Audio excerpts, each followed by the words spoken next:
మూలమఠం బాలాలయ జీర్ణోద్ధరణ మహోత్సవ ఘనంగా నిర్వహించడం జరుగుతుందని జిల్లా దేవాదాయ శాఖ అధికారి వేణునాథ్ రెడ్డి పేర్కొన్నారు. ఈ సందర్భంగా విలేకరుల సమావేశంలో వారు మాట్లాడారు. నంద్యాల మూలమఠంలో వెలిసిన శ్రీ భీమేశ్వర స్వామి దేవస్థానంలో 7వ తేదీ జ్యేష్ఠ శుద్ధ ద్వాదశి శనివారం శ్రీ మహాగణపతి పూజ, సంచోగవ్య మేళనం, ప్రోక్షణ, రక్షాధారణ, ఋత్వీకరణం, మగమంటప దేవత వాహన, మూలమంత్ర జపములు, మూలమూర్తులకు పంచామృత విధంగా రుద్రాభిషేకములు, అగ్ని ప్రతిష్ఠ దీక్షా హోమం, అవాహిత దేవతా హోమం, రుద్రహోమం, అఘోర మంత్రముల విగ్రహ దేవత మంత్రం, ఆలయ బలి మహామంగళ హారతి, తీర్థప్రసాద వితరణ జరుగును. స్వస్తి శ్రీ విశ్వవసు నామ జ్యేష్ఠ శుద్ధ త్రయోదశి అనగా 8/6/2025 ఆదివారం ఉదయం నక్షత్రయుక్త కన్యా లగ్న నందు శ్రీ భీమేశ్వర స్వామి దేవస్థానం నందు బాలాలయ జీర్ణోద్ధరణ మహోత్సవం ఘనంగా నిర్వహించడం జరుగుతుందని ముఖ్య అతిథులుగా మంత్రి ఎన్ఎండి ఫరూక్ పాల్గొంటున్నారని తెలిపారు. ఓం నమః శివాయ.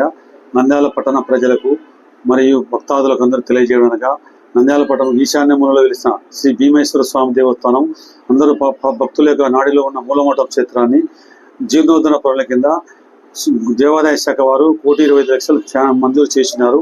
ఆ మేరకు రేపు ఎల్లుండి 2 రోజుల పాటు బాలాలయం పూజ నిర్వహించి స్వామివారి కలశ ప్రతిష్ఠ, కలశ పూజ నిర్వహించడం జరుగుతుంది. సుమారు సంవత్సరం పాటు స్వామివారు జీర్ణోద్ధరణ పనులు జరుగుతున్నాయి. కాబట్టి భక్తాదులు ఎవరైనా దర్శనం చేసుకోవాల్సిన వారు రేపు ఎల్లుండి చేసుకునవచ్చును. తదనంతరం ప్రతిరోజు కలశాలను దర్శించుకొని పూజ నిర్వహించుకోవాల్సి ఉంటుంది. ఈ యొక్క కార్యక్రమానికి ప్రత్యేక ప్రతినిధులుగా నా రాష్ట్ర న్యాయ శాఖ మంత్రులు శ్రీమతి ఎన్ఎండి ఫరూక్ గారు మరియు కాంట్రాక్టర్ ఇస్మాయిల్ ఇసాక్ బాషా గారు, ఎమ్మెల్సీ గారు, మన మున్సిపల్ చైర్పర్సన్ షేక్ మొబిన్ షా వారు, కౌన్సిలర్ గురేందర్ కుమారు మొదలగు దేవాదాయ శాఖ అధికారులు హాజరవుతారు. కాబట్టి భక్తాదులందరూ రేపు ఎల్లుండి 2 రోజుల కార్యక్రమానికి విరివిగా పాల్గొని ఇక పూజా కార్యక్రమం జయప్రదం చేయవలసిందిగా కోరుచున్నాం. హలో, నంద్యాల న్యూస్ 10 మీ చుట్టూ జరిగే సంఘటనల్ని మా దృష్టికి తీసుకురావాలి అనుకుంటున్నారా? అయితే ఇంకా ఆలస్యం ఎందుకు? మా వాట్సాప్ నెంబర్ 9849700865కి సమాచారాన్ని ఎప్పటికప్పుడు పంపించండి.